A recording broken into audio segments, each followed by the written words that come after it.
As a first-time home buyer, you may get into trouble if you use these types of lenders. And I'm going to go over a list of 6 things that I want you to look out for and look for red flags. These are all red flags. If you see these in lenders, you may want to run the other way. I'm Shaheedah Hill, getting you over the hill to home ownership and helping you confidently buy your first home. So let's do number 1. Lenders that are also your agent. I don't want you to use a lender that's also an agent.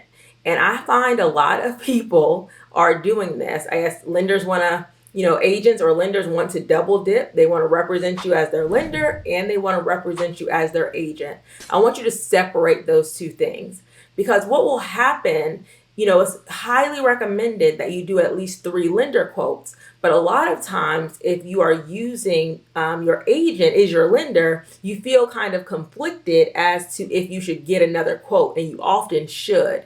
So I want you to use a lender that is not your agent. Find 2 separate people, one that's just handling your financing, and you're fine to do those 3 quotes and see who's going to give you the best deal, the best service, that sort of thing. And then use somebody else that's just your agent. I don't want you to blend those 2 things. Number 2, lenders that refuse to give you an estimate, a worksheet, or something before you go under contract. I've seen emails where first-time home buyers have forwarded me the emails from their lenders refusing to give them a loan estimate. Now, this is a problem for you as a buyer because unless your lender is willing to give you a loan estimate, you're going to have to try to figure out on your own all of your fees and all of your closing costs and your monthly payment, all of those things. Because a lot of times you have your pre-approval and say your pre-approval is for $450,000. You don't know exactly what your monthly payment is going to be unless that lender provides you with a loan estimate.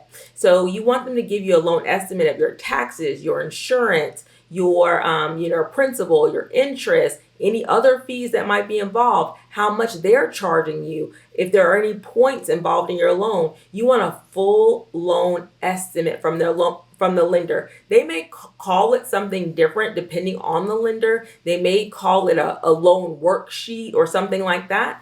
In my masterclass, I give 3 examples. I give a VA example, I give a conventional example, an FHA example of what they should be giving you pretty much at the same time or right after they give you the pre-approval. I want you to start asking for a loan estimate. If they refuse to give you, that should be a red flag with that lender. I want you to find a lender that is comfortable with giving it to you ahead of time, okay? Number 3. Mortgage brokers, and I'm putting an asterisk by this one. I'm not saying that you should not use a mortgage broker. I'm saying that a mortgage broker should not be the only person that you use, because what will happen with mortgage brokers, they like to sell themselves as, oh, I can shop you around to all of these different lenders and find you the best rate and everything. And you don't need to do multiple quotes, basically, right?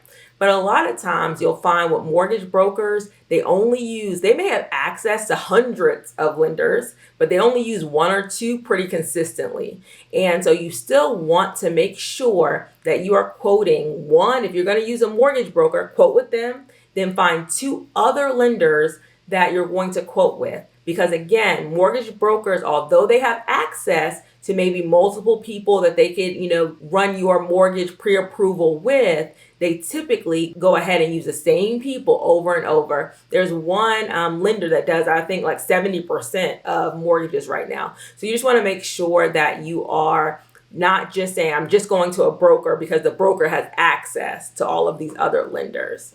Number 4, and we're halfway through the list. If you need my masterclass, I highly recommend you get it, but it's in my description and it's going to be invaluable to you as a first-time home buyer. Number 4, lenders that don't explain points or tell you that the seller will pay all of your closing costs. So this is a big red flag because you have to understand that, and some first-time home buyers will approach their mortgage process in this way. They may say, I don't want to pay more than $2,000 a month. And then the lender says, okay, I can make that happen for you.